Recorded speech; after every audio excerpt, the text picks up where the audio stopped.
Hello everyone. So today we are going to see about hepatitis. Hepatitis, as we know, that is the inflammation of the liver, and we talk about the classification here. There are five main classification of hepatitis, being viral hepatitis, bacterial hepatitis, toxic and drug-induced hepatitis, alcoholic, and the last being the autoimmune type of hepatitis. So in this particular video, what are we going to see is about the difference between hepatitis A, B and C, the three major type of hepatitis. Here I have mentioned all the particulars where the difference can be noted, and we are going to understand these three types of hepatitis altogether. So if we talk of about hepatitis A, the incubation period is about 10 to 50 days with an average of about 25 to 30 days, right? If we talk of about hepatitis B, it is 50 to 18 days with an average of 60 to 90, and hepatitis C, that is 40 to 120 days. Clear. Age, usually hepatitis A that affects children and they affects young adults. Hepatitis B, that is 15 to 29 years of age group, is the most affected, and hepatitis C predominantly affects the adults. Seasonal incidence throughout the year, hepatitis A can be seen, but the peak is seen in the autumn season. Here it can be seen throughout the year, so as with hepatitis C, where the incidence is high throughout the year.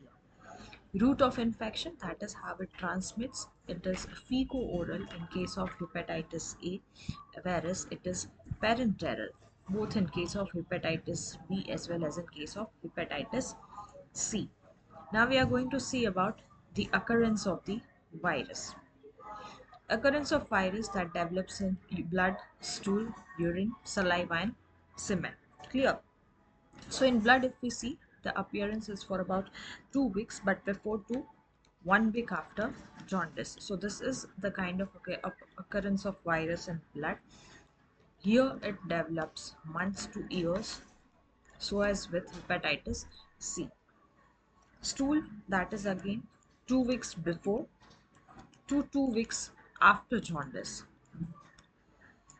It is probably absent in case of hepatitis B. Again, it is absent in case of hepatitis C. Clear? Urine appearance, it is quite rare in case of hepatitis A. It is absent in case of B, and again it might be absent in case of hepatitis C. If we talk of about saliva and semen, it is rare in case of hepatitis A. It is frequently present, that is in case of hepatitis B, and it is unknown in case of hepatitis C. Okay, now talking about another feature, that is about the clinical and laboratory features in all of this three types of hepatitis. So first things first, we are talking about the onset. Onset is abrupt in case of hepatitis A.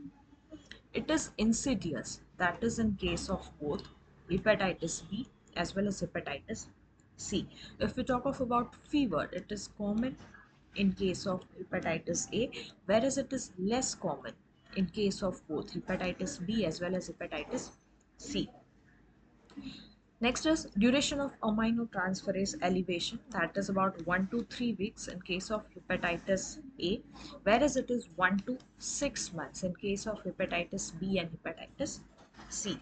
Talking about IgM levels, it is elevated in case of hepatitis A, whereas it is normal to slightly elevated. That is in case of hepatitis B as well as the case of hepatitis C. Complications are uncommon to chronicity, right? Whereas chronicity develops, but that is in 5 to 10% of the cases in hepatitis B, and chronicity tends to develop in 50% of the cases in case of hepatitis C.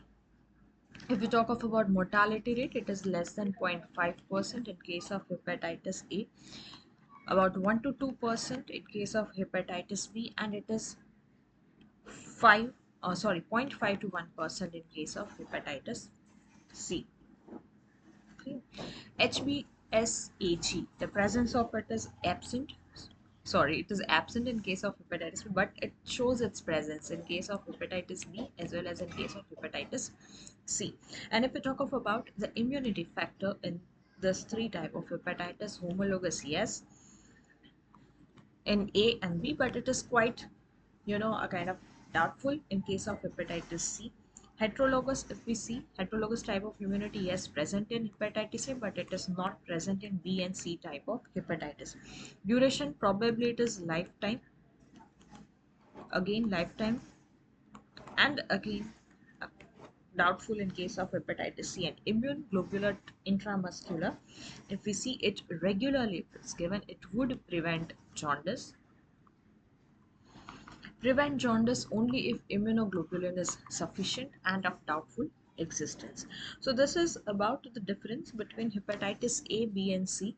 And now we are going to see about the other two types of viruses, that is hepatitis D and hepatitis E virus. Now hepatitis D virus, that is also called as the Delta agent.